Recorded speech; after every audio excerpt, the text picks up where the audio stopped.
पौलाचे तिमथ्याला दुसरे पत्र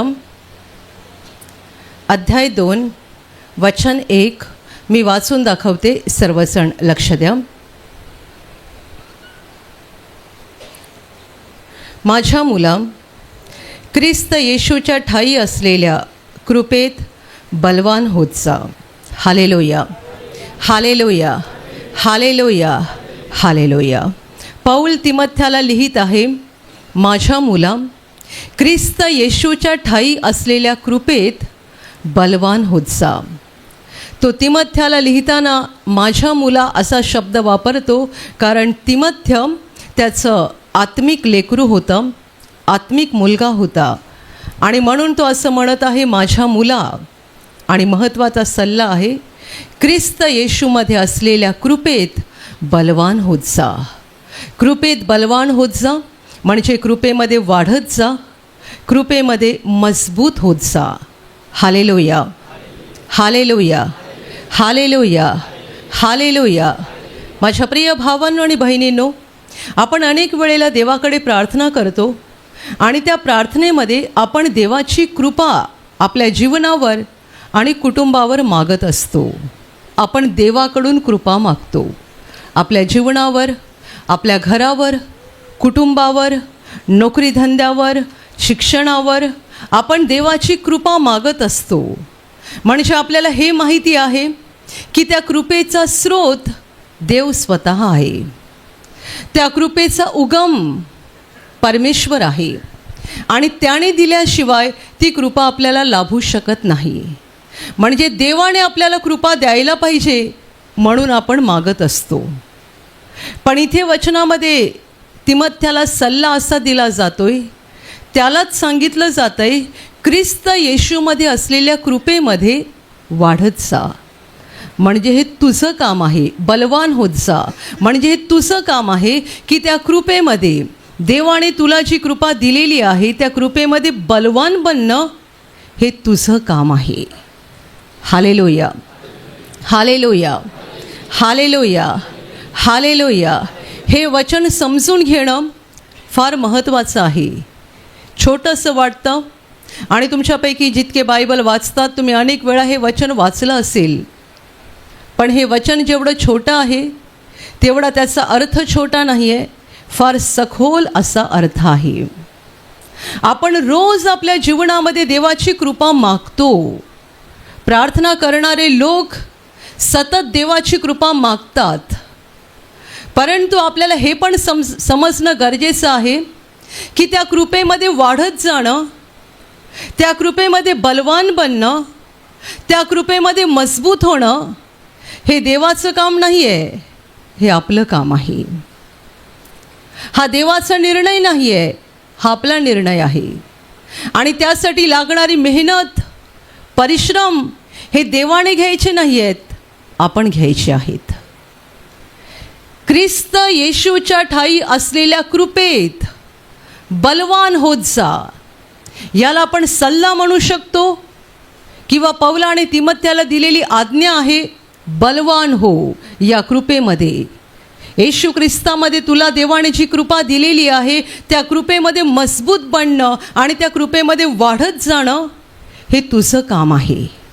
hallelujah, hallelujah, hallelujah.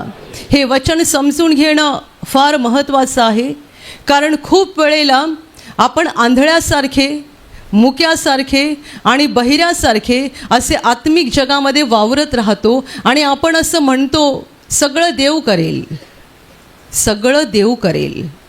सगळं जर देव करणार आहे तर देवाने तुम्हाला आणि मला डोळे कशाला दिलेले आहेत, हात कशाला दिलेले आहेत, बुद्धी कशाला दिलेली आहे? फक्त जेवायला, फक्त मोबाईल बघायला. जेव्हा आपण आपल्या आवडीचं जेवण जेवतो तेव्हा हे नाही बघत की देवाची इच्छा आहे की नाही. जेव्हा मोबाईल उचलतो आणि तासनतास गेम खेळत राहतो किंवा काही ना काही बघत राहतो तेव्हा हा विचार करत नाही की हे देवाच्या इच्छेत आहे की नाही. पण बाकी काही झालं, देव बघेल. कोणी सांगितलं, अरे बाबा तुझी परीक्षा जवळ आली आहे, प्रार्थना कर, देव बघेल.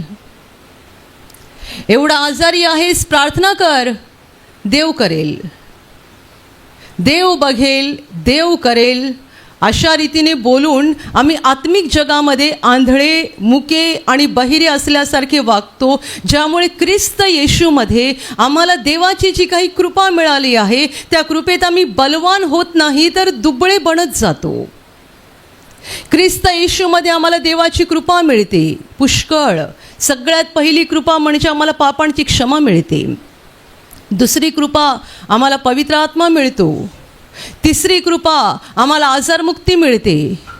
त्यानंतर शापमुक्ती मिळते. मग आमच्या जीवनावर आशीर्वाद येतात, आम्हाला आनंद मिळतो, आम्हाला शांती मिळते, आत्मिक जगामध्ये काही सुंदर असे अनुभव येतात आणि कृपेवर कृपा देव आम्हाला देत जातो. पण ही जी कृपा आमच्यावर होत जाते, ख्रिस्त येशूमध्ये देवाची जी कृपा आम्हाला मिळत जाते, ती कृपा म्हणजे एक भांडवल आहे. त्या भांडवलावरती आपण मेहनत करायची आहे, परिश्रम घ्यायचे आहेत आणि आपण त्या कृपेमध्ये वाढत जाऊन बलवान व्हायचं आहे. Hallelujah, hallelujah, hallelujah, hallelujah. असे अनेक लोक असतात, एखाद्या मोठ्या आजारातून बरे झाले, देवाने माझ्यावर खूप प्रेम केलं, मी मोठ्या आजारात होतो आणि देवाने मला बरं केलं. ही तुझ्यावर झालेली देवाची कृपा आहे. आता या कृपेमध्ये बलवान व्हायला तू किती मेहनत घेत आहेस सांग. तुला देवाने एका आजारातून बरं केलं, ही देवाने तुझ्यावर केलेली कृपा. या कृपेमध्ये मजबूत व्हायला, वाढत जायला तुझी मेहनत काय आहे, तुझे परिश्रम काय आहेत. जेव्हा देवाने तुला बरं केलं तेव्हा तू आपल्या जीवनाचा शोध घ्यायला लागलास का? देवासमोर आला, देवाला विचारलं, तू माझ्यासाठी एवढं मोठं काम केलं, तर मी काय करावं अशी तुझी इच्छा आहे, मी काय करू? मी अमुकाशी बोलत नाही, तमुकाकडून पैसे घेतले आहेत ते अजून परत दिले नाहीत, माझा एक चुकीचा व्यवसाय आहे तो मी सुरू ठेवलेला आहे. देवाने मला बरं केलं, हे मला देवाकडून मिळालेलं भांडवल आहे, कृपा आहे. त्या भांडवलावरती परिश्रम करून, मेहनत करून मी ती कृपा वाढवली. त्या कृपेमध्ये मी बलवान होत आहे की ती कृपा कमी करून स्वतः दुबळा बनत आहे. अनेक लोकांना मोठी आजारमुक्ती मिळते, पण काही वर्षांनी जाऊन आपण त्यांना बघू तर त्यांच्या आत्म्यात काहीच वाढ झालेली नसते, ते काहीच बलवान बनलेले नसतात. उलट त्यांची स्थिती जास्त खराब झालेली असते, मन जास्त कठोर झालेलं असते. 4 जणांशी बोलत नाही, अमुकाबद्दल राग, तमुकाबद्दल राग, कुणावर प्रेम करायला वाटत नाही. 10 वर्षापूर्वी देवाने मोठ्या कॅन्सरमधून बरं केलं, 10 वर्षानंतर स्थिती बघावी तर मन रागाने भरलेलं आहे, अंतकरण कठोर झालेलं आहे. म्हणजे या कृपेमध्ये वाढ झालीच नाही. पुष्कळ लोक असे आहेत ज्यांना देव दृष्टांत दाखवतो, दृष्टांत. त्यांना देवदूत दिसतात, त्यांना स्वर्गीय दृश्य दिसतात आणि जेव्हा त्यांना दृष्टांत दिसतो आणि ते आपल्या पुढे कथन करतात तेव्हा आपल्यालाही वाटतं काय सुंदर आहे ना, मला पण दिसायला पाहिजे होतं. आणि ज्यांना असले दृष्टांत दिसतात त्या लोकांकडे आपण वेगळ्या नजरेने बघतो, आदराने बघतो, ही भारी माणसं आहेत. मला अजून देवदूत दिसला नाही पण ह्याला दिसला, मी अजून स्वर्ग बघितला नाही पण हिने बघितला, मला अजून देवाचा प्रकाश दिसला नाही पण ह्याला दिसला, असं आपल्याला वाटत राहतं आणि आपण त्यांच्याकडे आदराने बघतो. पण प्रत्यक्षात ज्यांच्या बाबतीत हे घडलेलं आहे किंवा ज्यांनी स्वर्गीय दृष्टांत पाहिलं आहे त्यांच्यासाठी असं आहे की ही त्यांच्यावर झालेली देवाची कृपा आहे. म्हणजेच त्यांना स्वर्गातून दिलं गेलेलं भांडवल आहे. या भांडवलावर त्यांनी परिश्रम काय केला, त्यांनी मेहनत काय केली, त्यांनी काय मिळवलं, ही कृपा किती वाढवली. लक्षात घ्या, आत्मिक जीवन आणि दैहिक जीवन दोन्ही वेगवेगळे आहेत. दोघांमध्ये सोपं काय म्हणायचं तर दैहिक जीवन सोपं आहे, आत्मिक जीवन सोपं नाही. आत्मिक जीवन कठीण आहे. दैहिक जीवन सोपं आहे आणि दैहिक जीवन जरी सोपं आहे तरी तिकडे पण मेहनत करायला लागते, तिकडे पण परिश्रम घ्यायला लागतात. मेहनत घेतल्याशिवाय आणि परिश्रम घेतल्याशिवाय दैहिक जीवनात सुद्धा आपण तग धरू शकत नाही. तर दैहिक जीवनात जर मेहनत आणि परिश्रम घ्यायला लागते तर आत्मिक जीवनात कितीतरी अधिक घ्यायला लागेल. Hallelujah, hallelujah, hallelujah. एखाद्याची नोकरी सुटली आणि त्याच्याकडे बँकेमध्ये 10 लाख रुपये आहेत, तर तो थोडा वेळ असं बोलेल, काही धास्ती नाही आहे, काही धास्ती नाही आहे, कारण माझ्याकडे आहेत 10 लाख रुपये. दुसरी नोकरी मिळेपर्यंत कसं तरी मी माझा संसार चालवू शकतो. पण तो 10 लाख संपायची वाट बघू शकत नाही. एक नोकरी सुटली की लगेच तो दुसऱ्या नोकरीच्या शोधात लागतो. लगेच त्याच्याकडे आहेत 10 लाख रुपये, पण त्याला माहिती आहे ते संपतील, मी रिकामा होईन, त्यामुळे मला दुसरी नोकरी शोधली पाहिजे, मेहनत केली पाहिजे, झटलं पाहिजे, स्वतःसाठी कुटुंबासाठी परिश्रम केले पाहिजेत.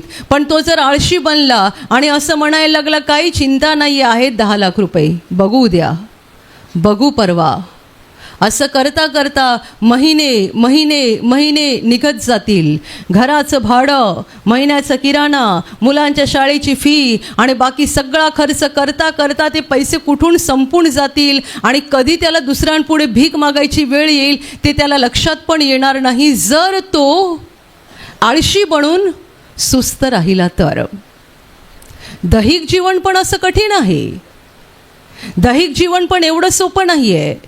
मग दैहिक जीवनात पण जर परिश्रम आणि मेहनत करावी लागते तर आत्मिक जीवनात कितीतरी अधिक करावी लागते. मला देवाने बरं केलं म्हणजे देव माझ्यावर प्रेम करतो, बस झालं, एवढं मला पुरेसं आहे. प्रार्थना केलीस का? नाही, उद्या करेन. बायबल वाचलं का? सध्या वेळ मिळत नाही.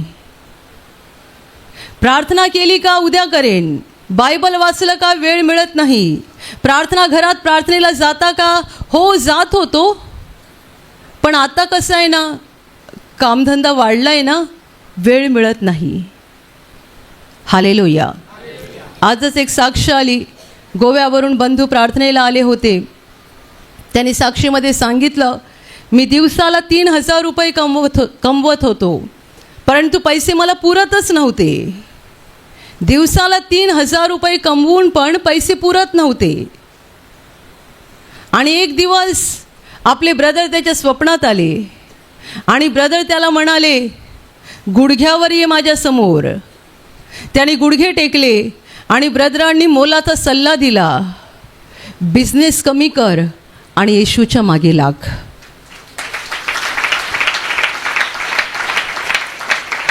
बिझनेस कमी कर आणि येशूच्या मागे लाग. जगासाठी मूर्खपणाचा सल्ला आहे, पण या माणसाला त्या सल्ल्याची गरज होती. देवाने स्वप्नाद्वारे त्याला हा सल्ला दिला. आता हा सल्ला दिला म्हणजे काय झालं सांगा? त्याच्यावर देवाची कृपा झाली. आता या कृपेमध्ये बलवान व्हायचं का, वाढायचं का, हे त्याच्यावर अवलंबून आहे. ही मेहनत त्याने करायची आहे, ही मेहनत देवाने करायची नाही. देवाने त्याला मार्ग दाखवला. 3,000 कमावतो तरी पण तुला काही मिळत नाही, काही तुझ्या हातात राहत नाही. खूप वर्षापूर्वी केंद्रात अशी एक साक्ष आली होती. त्या माणसाचं पण दिवसाचं उत्पन्न बरोबर 3,000 रुपयेच होतं. मला वाटते साधारण 15 वर्षापूर्वी साक्ष आली असेल. तेव्हा त्याला दिवसाला 3,000 रुपये कमाई होती. त्याचा व्यवसाय होता आणि त्या व्यवसायामध्ये 3,000 ते 3,500 रोज मिळायचे. परंतु तो म्हणतो की हे पैसे मला कधीच पुरे पडले नाहीत, कधीच पुरे पडले नाहीत. जेव्हा तो प्रभूमध्ये आला, सगळ्या वाईट सवयी त्याने सोडून दिल्या, प्रभूला चिकटून राहिला, प्रार्थना करत राहिला, प्रभूमध्ये वाढत राहिला, त्याने आपला धंदा कमी केला आणि तो म्हणतो, आत्ता मी फार कमवत नाही, मला दिवसाला 1,000-1,200च मिळतात, परंतु आता मी समाधानी आहे, कारण माझे पैसे मला संपत नाहीत. देवाचे आशीर्वाद त्यावरती आले. Hallelujah, hallelujah, hallelujah. या माणसाला स्वप्नामध्ये देवाच्या सेवकाने येऊन सांगावं, तुझा धंदा कमी कर आणि येशूच्या मागे लाग. हा सल्ला नव्हे, ही स्वर्गातून त्याच्यावर झालेली कृपा आहे. आणि या कृपेमध्ये वाढणं आणि बलवान होणं हे त्याच्या हातात आहे. कोणी सांगेल मी मोठ्या आजारातून बरं झालो, मला देवाने मोठा आशीर्वाद दिला, लग्नानंतर 15 वर्षांनी मला बाळ झालं, चांगली गोष्ट आहे. मला भारी पगाराची नोकरी मिळाली, चांगली गोष्ट आहे. मी भाड्याच्या घरात होतो, आता देवाने मला स्वतःचं घर दिलं, फार चांगली गोष्ट आहे. मी एवढी वर्षे कर्जामध्ये होतो, पण प्रभूने मला कर्जातून आता बाहेर काढलं, चांगली गोष्ट आहे. मला देवाने मोठा दृष्टांत दाखवला, मी देवदूत बघितला, मी स्वर्ग बघितला, मी प्रकाश बघितला, मी येशूला बघितलं, फार चांगली गोष्ट आहे. पण लक्षात ठेवा, या सगळ्या गोष्टी म्हणजे देवाने आपल्यावर केलेली कृपा आहे. आणि या कृपेमध्ये वाढणं आणि बलवान होणं, मजबूत होणं हे आपल्यावर अवलंबून आहे. जर आपण मेहनत केली नाही तर हे भांडवल तेवढंच राहील. आणि काही लोकांना भांडवल पण खाऊन टाकायची सवय असते. म्हणजे काहीतरी धंदा सुरू करायचा आहे, 50,000चं कर्ज घ्यायचं आणि 50,000 हातात आले की डोक्यात वेगळीच आयडिया यायची, कर्ज नंतर घेऊ, बिझनेस नंतर सुरू करू, पहिली मोटरसायकल घेतो. कर्ज कशाला घेतलं होतं? बिझनेस सुरू करायला. पण मनात आता काय आलं, पैसे आलेच आहेत तर पहिली मोटरसायकल घेतो, नंतर कर्ज घेईन आणि नंतर धंदा सुरू करेन. मग मोटरसायकलमध्ये पैसे संपवून टाकले, थोडे दिवस निघून गेले, परत कर्ज घेतलं, तेवढ्यात मुलाचा वाढदिवस आला. मग डोक्यात आयडिया आली, सगळ्यांना दाखवायला पाहिजे ना आपण किती भारी लोक आहोत. मग हे पैसे उडवायचे आणि मुलाचा वाढदिवस साजरा करायचा. असे काही लोक आत्मिक जीवनात वागतात. देवाने दिलेलं भांडवल पण संपवून टाकतात आणि शेवटी पुरे अंधारात जातात, पुरे खड्ड्यात पडतात. तिमथ्याला दिलेला हा सल्ला आपल्या सगळ्यांसाठी आहे. ख्रिस्त येशूच्या ठायी असलेल्या कृपेत बलवान होत जा. येशू म्हणाला, तुम्ही पहिल्याने त्याचं राज्य आणि त्याचं नीतिमत्व मिळवण्यास झटा. प्रभूचे शब्द आहेत, झटा, मेहनत घ्या. जर सगळं आपल्याला आरामात मिळणार असेल, आत्मिक जीवनातल्या सगळ्या गोष्टी आपल्या आरामातच होणार असतील, तर येशू झटायला का सांगतो? मेहनत घ्यायला का सांगतो? परिश्रम घ्यायला का सांगतो? झटा. देवाचं राज्य आणि देवाचं नीतिमत्व मिळवण्यासाठी परिश्रम करा, झटून मेहनत घ्या, असं येशू ख्रिस्त सांगत आहे. ही त्याची शिकवण आहे. आपण म्हणतो सगळं आरामात होईल, सगळं आपोआप होईल. नाही, आत्मिक जीवनामध्ये वाढण्यासाठी आणि देवाच्या कृपेत बलवान होण्यासाठी प्रत्येकाला मेहनत घेण्याची गरज आहे. Hallelujah, hallelujah, hallelujah, hallelujah. प्रार्थना करत राहणं, देवाची वचनं वाचत राहणं आणि देवाच्या वचनाप्रमाणे स्वतःमध्ये बदल करत राहणं. तुम्ही विश्वासणारे व्यक्ती आहात, पण देवाच्या मंदिरात दान देत नाही आहात का? म्हणजे तुम्ही आत्म्यात आळशी आहात. तुम्ही दान देताय पण एवढूसं देताय. पगार किती आहे? 25,000. महिन्याला दान किती देता? 500 रुपये. म्हणजे तुम्ही आळशी आहात, तुम्ही आत्म्यामध्ये सुस्त झाला आहात. 25,000 पगारातून तुम्ही महिन्याला 500 रुपये देवाला देताय, म्हणजे तुम्ही आत्म्यामध्ये सुस्त आहात. तुम्ही कृपेमध्ये वाढायला मेहनतच घेत नाही. देवाने तुम्हाला मोठ्या आजारातून बरं केलं, आता तुम्ही सगळ्यांबरोबर कसे वागता? प्रेमाने वागता का? नम्रपणे वागता का? की मनाचा कठोरपणा अजून सोडून गेलेला नाही आहे? अजून पण सगळ्यांबद्दल राग येतो. जरा मनाविरुद्ध झाला की राग येतो. जरा कोणी काही मनाविरुद्ध बोललं की लगेच तोंडातून शिव्या निघतात, लगेच तोंडातून अपशब्द निघतात, लगेच संताप येतो. मग 4-4 दिवस, 1-1 आठवडा त्यांच्याशी बोलणं बंद होतं. देवाने तुम्हाला आजारातून बरं केलं, या तुमच्या भांडवलावर तुमची कमाई काय सुरू आहे? तुम्ही कृपेमध्ये कुठे वाढत आहात? तुम्ही कृपेमध्ये बलवान कुठे होत आहात? कृपेत मजबूत कुठे होत चालला आहात? Hallelujah, hallelujah, hallelujah. माझ्या प्रिय भावांनो आणि बहिणींनो, फक्त अशी प्रार्थना करणं पुरेसं नाही आहे, देवा मला तुझ्या कृपेत वाढव, देवा मला तुझ्या कृपेत वाढव, एवढी प्रार्थना करणं पुरेसं नाही आहे, तर त्यावर क्रिया केली पाहिजे, मेहनत केली पाहिजे. लाजराच्या कबरेबाहेर येशू उभा होता आणि येशू म्हणतोय धोंड काढा. आणि अशा माणसाला जर येशू जिवंत करू शकतो, तर तो कबरेवरच एवढा दगड काढायला त्या लोकांना का सांगितलं? धोंड काढा असं बोलून येशू थांबून आहे. येशूने शब्द बोलून धोंड बाजूला केली नाही. त्याला तर हात लावायची गरजच नव्हती. एवढ्या मोठ्या वादळाला त्याने धमकावलं, एवढ्या अफाट समुद्राला फक्त शब्द बोलून धमकावलं आणि वादळ शांत झालं, समुद्र शांत झाला. समुद्रातलं एवढं मोठं वादळ त्याने शब्दाने शांत केलं. त्याला तो कबरेवरचा दगड हलवता येत नव्हता का सांगा? पण तो शब्द बोलला नाही. धोंड बाजूला हो असं तो बोलू शकला असता, पण ते त्याने केलं नाही. Hallelujah, hallelujah. जेव्हा येशूचं पुनरुत्थान झालं, त्यावेळेला येशूच्या कबरेवर पण भली मोठी धोंड होती. आणि त्यावेळेला पुनरुत्थान झाल्यानंतर, म्हणजे येशू कबरेच्या आत जिवंत झाल्यानंतर, ती धोंड बाजूला करायला तिकडे कोणी माणसं आली नाहीत. कारण येशूचं पुनरुत्थान भल्या पहाटे झालं होतं, माणसं कोणी नव्हतीच तिकडे. आणि बायबल म्हणतं स्वर्गातून देवदूत उतरला आणि देवदूतांनी ती धोंड बाजूला केली आणि देवदूत त्यावर बसून राहिला. आतमध्ये येशू जिवंत झाला, पुनरुत्थित झाला. हा एवढा मोठा चमत्कार आपण बायबलमध्ये एका ठिकाणी वाचतोय. येशूच्या कबरेवर असलेली भली मोठी धोंड कोणी माणसाने सरकवली नाही, तर स्वर्गातून देवदूत येऊन देवदूतांनी धोंड सरकवली. तर मग दुसऱ्या बाजूला ही गोष्ट आपण अशी का वाचतो की लाजराच्या कबरेवर मोठी धोंड आहे आणि येशू म्हणतोय धोंड काढा. आणि सुरुवातीला त्याच्या शब्दाला विरोध झाला. विरोध करणारी लाजराची बहीणच होती, कारण ती मानवी बुद्धीने विचार करत होती. जिला असं वाटत होतं की धोंड काढली तर आता आतून घाणेरडा वास येईल. माझा भाऊ मेला आणि त्याला मरून 4 दिवस झाले आहेत, त्याचं शरीर आता सडायला लागलं आहे.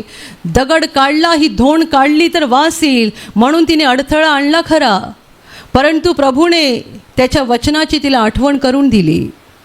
आणि मग लोक पुढे झाले आणि लोकांनी धोंड बाजूला केली.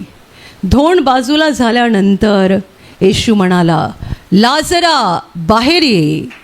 आणि ज्याला मरून 4 दिवस झाले होते तो जिवंत बनून कबरेतून बाहेर आला.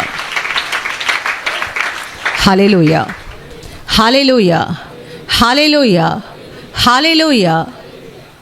देवाची इच्छा आहे की आम्ही पण मेहनत घ्यावी.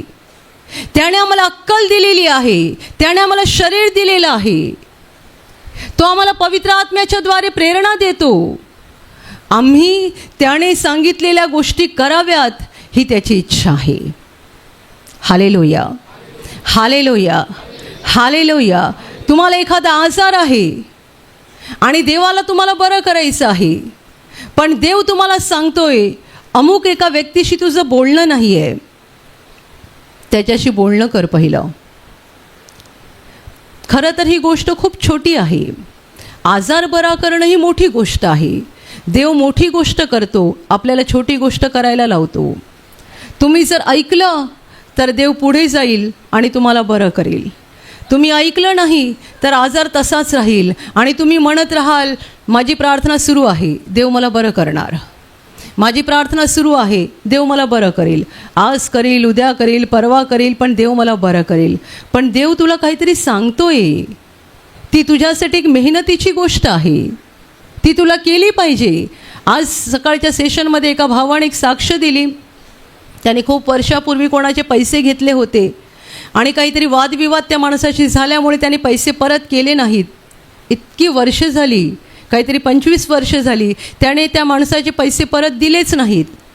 आणि मग एक दिवस प्रवचनात त्याने ऐकलं की कोणीतरी कोणाचे तरी पैसे परत दिले आणि ते ऐकल्यानंतर त्याला असं वाटायला लागलं मला हे केलं पाहिजे.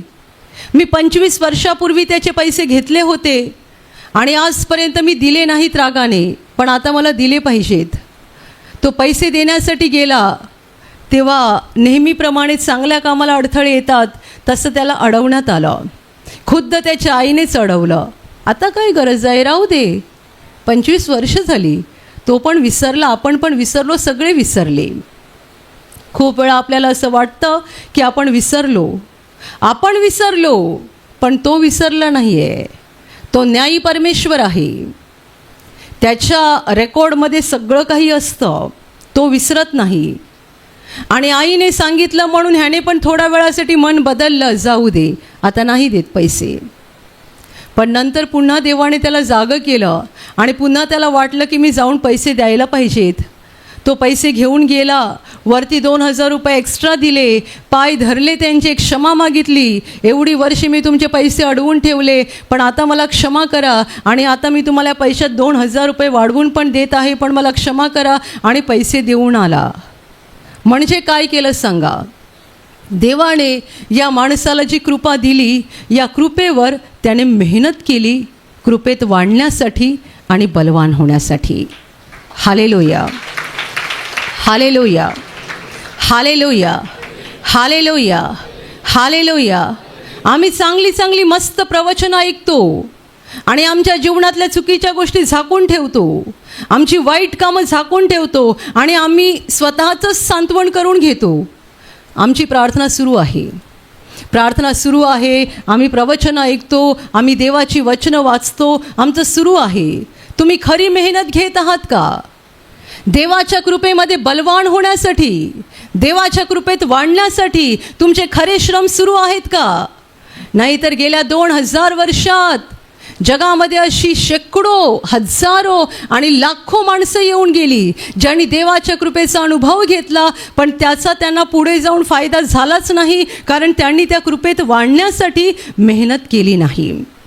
Hallelujah, hallelujah, hallelujah, hallelujah. एखाद्या मुलाला चांगल्या मोठ्या कॉलेजमध्ये ॲडमिशन मिळावं आणि ॲडमिशन मिळाल्याचा त्याला आनंद व्हावा, पण शिक्षणासाठी मेहनत न घेतल्यामुळे नापास व्हावा, तशी अनेकांची अवस्था होते. मोठ्या कॉलेजमध्ये ॲडमिशन मिळालं, जिकडे पाहिजे होतं तिकडेच मिळालं, खूप खुश, पण अभ्यास केलाच नाही. मित्रांच्या नादात राहिला, वाईट संगतीला लागला आणि शेवटी नापास झाला. त्याप्रमाणे अनेक लोक मोठी आजारमुक्ती मिळवतात, देवाचे मोठे आशीर्वाद मिळवतात. अनेकांना दृष्टांत दिसतात, अनेकांना स्वप्न दिसतात, अनेकांना अनेक दैवी गोष्टींचा साक्षात्कार होतो. आणि हे सगळं झाल्यानंतर कृपा टिकवण्यासाठी आणि वाढण्यासाठी काहीच मेहनत न केल्यामुळे शेवटी या गोष्टीचा त्यांना काहीच उपयोग होत नाही. Hallelujah, hallelujah, hallelujah. माझ्या प्रिय भावांनो आणि बहिणींनो, आत्म्यामध्ये जागे व्हा, झोपा काढत राहू नका. आत्मिक जीवन म्हटलं तर सोपं आहे आणि म्हटलं तर कठीण आहे. तुम्ही जर देवाच्या मार्गाने चालायचा निर्णय घेतलेला आहे आणि तुम्ही त्याप्रमाणे वागत आहात, तसे करत आहात, तर आत्मिक जीवन तुमच्यासाठी सोपं आहे. पण तुम्ही जर स्वतःच्याच बुद्धीने वागत आहात आणि तुम्ही म्हणताय देव करेल सगळं, माझा देवावर विश्वास आहे, माझा देवावर विश्वास आहे, देव करेल सगळं, असं म्हणून तुम्ही आत्मिक गोष्टीमध्ये काहीही मेहनत घेत नसाल, तर हे आत्मिक जीवन तुमच्यासाठी कठीण बनत जाईल आणि तुम्ही या कृपेमध्ये बलवान होणार नाही, कृपेमध्ये दुबळे होत जाल.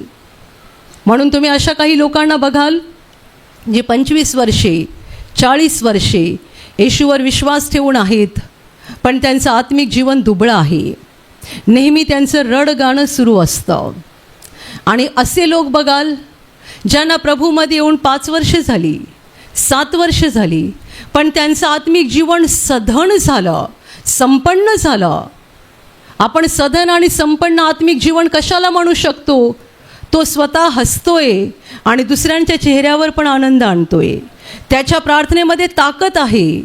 तो त्याच्या जीवनातून सैतानाला पळवतोय आणि तो दुसऱ्यांसाठी प्रार्थना करतोय आणि त्याच्या प्रार्थनेने दुसऱ्यांच्या पण जीवनातून सैतान पळून जातोय. म्हणजे काय झालं? म्हणजे हा माणूस कृपेमध्ये बलवान बनत चालला आहे. त्याला प्रभूमध्ये येऊन 5 वर्ष झाली, 7 वर्ष झाली, पण तो कृपेमध्ये बलवान बनतोय. आणि कुणाला 35 वर्ष झाली आहेत, कुणाला 40 वर्ष झाली आहेत. तुम्ही दारू पिता का? थोडी थोडी घेतो. टी व्ही बघता का? कधी कधी बघतो. टी व्ही बघता का? बघतो. सिनेमा बघता का? कधी कधी बघतो. दारू पिता का? थोडी थोडी पितो. थोडं थोडं हे पण चालू आहे, ते पण चालू आहे, थोडी थोडी आमची प्रार्थना पण चालू आहे. थोडी प्रार्थना सुरू आहे, थोडं दारू पिणं सुरू आहे. थोडं बायबल पण वाचतो आणि थोडं वाईट संगतीत पण आहोत आम्ही. Hallelujah, hallelujah, hallelujah. असल्या आत्मिक जीवनाला काही अर्थ नाही आहे. तुम्ही जर असलं आत्मिक जीवन जगत राहाल, पुढचे अनेक वर्ष तुम्ही रडतच राहाल, रडगाणच गात राहाल. आत्म्यामध्ये मजबूत व्हा, देवाच्या कृपेमध्ये बलवान व्हा.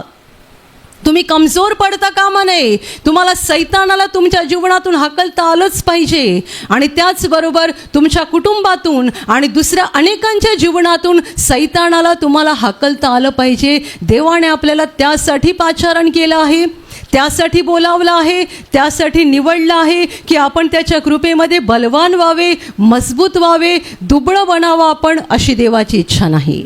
Hallelujah, hallelujah, hallelujah, hallelujah. माझ्या प्रिय भावांनो आणि बहिणींनो, परिश्रम घ्या, आत्मिक जीवनामध्ये मेहनत घ्या. तुम्ही प्रार्थना करत नसाल, प्रार्थना करा, नियमितपणे प्रार्थना करा. रोज 5 मिनिटाची आणि 10 मिनिटाची प्रार्थना करू नका. 5 मिनिटाची प्रार्थना म्हणजे फक्त एवढंच, आज अख्खा दिवस माझा सांभाळ कर, माझ्या कुटुंबाचा सांभाळ कर, माझ्या नोकरी धंद्यावर आशीर्वाद दे, ही आहे 5 मिनिटाची प्रार्थना.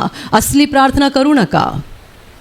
देवाची उपकार स्तुती करा, त्याची आराधना करा, त्याच्या प्रेमाकडे बघत राहा. देवाचा आवाज आपल्याला आत्म्यात ऐकायला आला पाहिजे. खरी प्रार्थना करा, आत्म्याने प्रार्थना करा, देवाची वचनं वाचा आणि या वचनानुसार स्वतःच्या जीवनामध्ये बदल करा. मनाचा कठोरपणा काढून टाका, नम्र बनत राहा, अहंकार काढून टाका, स्वार्थ काढून टाका, दुसऱ्यांबद्दलचा द्वेष काढून टाका, दुसऱ्यांबद्दलचे सगळे वाईट विचार मनातून काढून टाका. स्वतःला अधिक शुद्ध करा, अधिक प्रेमळ करा, अधिक नम्र करा. देवाच्या कृपेमध्ये बलवान होत जा. Hallelujah, hallelujah, hallelujah. कुणाला 1 लाखाची नोकरी मिळाली प्रार्थनेच्या द्वारे, त्याद्वारे जेवढा मला आनंद होत नाही तेवढा आनंद एखाद्या माणसाने सांगितलं की मी माझं वाईट जीवन बदललं, तर त्याची साक्ष ऐकून आनंद होतो. आणि जसा मला आनंद होतो आणि जसा देवाच्या लोकांना आनंद होतो, तसाच देवालाही स्वर्गात आनंद होतो, जेव्हा आमचं खऱ्या अर्थाने हृदय बदलतं. तुम्ही सांगाल माझी प्रगती झाली, म्हणजे काय झालं? पूर्वी मला 10,000ची नोकरी होती, आता 1 लाखाची नोकरी मिळाली. नाही, ही तुमची प्रगती नाही आहे. माझी प्रगती झाली, पूर्वी मी 10 बाय 10च्या भाड्याच्या खोलीत राहायचो, आता माझ्याकडे स्वतःचा मोठा फ्लॅट आहे. ही तुमची प्रगती नाही आहे. याला प्रगती म्हणू नका. नोकरीमध्ये पगार वाढ झाली, नवीन नोकरी मिळाली, घर मिळालं, गाडी मिळाली, जमीन मिळाली, तुमची प्रॉपर्टी वाढली, तुम्ही धनवान झालात, ही प्रगती नाही आहे. तुम्ही जर म्हणालात पूर्वी मी खूप शिव्या द्यायचो, पण आता माझ्या तोंडातून एक शिवी पण येत नाही. पूर्वी मी अनेकांबद्दल राग बाळगायचो, पण आता मी राग ठेवत नाही. राग आला तरी मी काढून टाकतो, क्षमा करतो. पूर्वी मी फार गर्विष्ठ होतो, कुणाचं काही ऐकून घेत नव्हतो, मी फार कठोर मनाची व्यक्ती होतो, परंतु आता मात्र मी नम्र झालेलो आहे. मी सहन करतो, मी क्षमा करतो, मी नम्रतेने वागतो. मी म्हणेन आणि मी नाही, देव सांगेल, ही तुझी खरी प्रगती आहे आणि हीच प्रगती देवाला आपल्याकडून हवी आहे. ही प्रगती, आणि ही प्रगती कधी होईल सांगा? जेव्हा तुम्ही देवाने दिलेल्या कृपेमध्ये वाढण्यासाठी मेहनत घ्याल. तुम्ही जर मेहनत घेतली नाही तर ही प्रगती तुमची होणारच नाही आणि तुम्ही कृपेत बलवान बनणार नाही. Hallelujah, hallelujah, hallelujah, hallelujah. माझ्या प्रिय भावांनो आणि बहिणींनो, हा फार महत्त्वाचा सल्ला आहे. आणि महत्त्वाची आज्ञा आहे, तुमच्यावर देवाने केलेल्या कृपेमध्ये बलवान होत जा, या कृपेमध्ये वाढत जा, मूर्खपणाने वागू नका, दही गोष्टीमध्ये गुंतून स्वतःचं नुकसान करू नका. मेहनत आपल्याला करणं गरजेचं आहे. देव आपल्यासोबत आहे. देव आपल्याला कृपेवर कृपा द्यायला तयार आहे. देव आपल्याला सगळी शक्ती पुरवायला तयार आहे, सगळं सामर्थ्य पुरवायला तयार आहे. पण आपली मेहनत घ्यायची तयारी पाहिजे, आपली झटण्याची तयारी पाहिजे. आपण जर त्याच्यासाठी झटत असू, मेहनत घेत असू, परिश्रम घेत असू, तर देव हे करणार आणि आपण त्याच्या कृपेमध्ये बलवान होत जाणार. Hallelujah, hallelujah, hallelujah, hallelujah. आणि आता मी तुमच्यासाठी प्रार्थना करणार आहे. पूर्ण विश्वास ठेवा की प्रभू येशू एका क्षणात तुम्हाला स्पर्श करून बरं करेल. एका क्षणात तो तुमच्या जीवनातलं दुःख काढून टाकेल. कारण प्रभू आजही जिवंत आहे. 2000 वर्षांपूर्वी तो देहरूपात या जगात होता. आज देहरूपात नाही आहे, पण आत्म्याच्या रूपाने आहे. आणि जिथे जिथे लोक त्याच्यावर विश्वास ठेवतात आणि विश्वासाने त्याला हाक मारतात, तिकडे तिकडे तो त्यांच्या अगदी जवळ असतो. त्यांना बरं करायला, त्यांना आनंदित करायला आणि त्यांना सैतानाच्या हातातून सोडवायला तो नेहमीच तयार असतो. म्हणून विश्वास ठेवा, प्रभू इथे आहे. तो तुम्हाला स्पर्श करेल आणि तुमचं जीवन बदलून टाकेल. जिथे तुम्हाला आजार आहे तिथे विश्वासाने हात ठेवा आणि तिथे हात ठेवणं शक्य नसेल तर छातीवर हात ठेवा. प्रभू येशूच्या नावाने या क्षणाला तुमच्या शरीरातले सगळे आजार नष्ट होत, प्रभू येशूच्या नावाने तुमच्या जीवनातील सगळी दुःख निघून जावोत. सैतानाची सर्व कामं तुमच्या घरातून आणि तुमच्या कुटुंबातून प्रभू येशूच्या नावाने पूर्णपणे नष्ट होत. सर्व शुद्धात्म्यांनो, प्रभू येशूच्या नावाने मी तुम्हाला आज्ञा देत आहे, या क्षणाला यांना सोडून निघून जा आणि पुन्हा त्यांच्यात शिरू नका. प्रभूचं महान सामर्थ्य तुमच्यावर येऊ, पवित्र आत्मा तुमच्यावर येऊ, पवित्र आत्म्याचा आनंद तुमच्या जीवनात येऊ, पवित्र आत्म्याची शांती तुमच्या हृदयात येऊ आणि तुमचं जीवन स्वर्गीय प्रकाशाने भरून जावो. आमीन.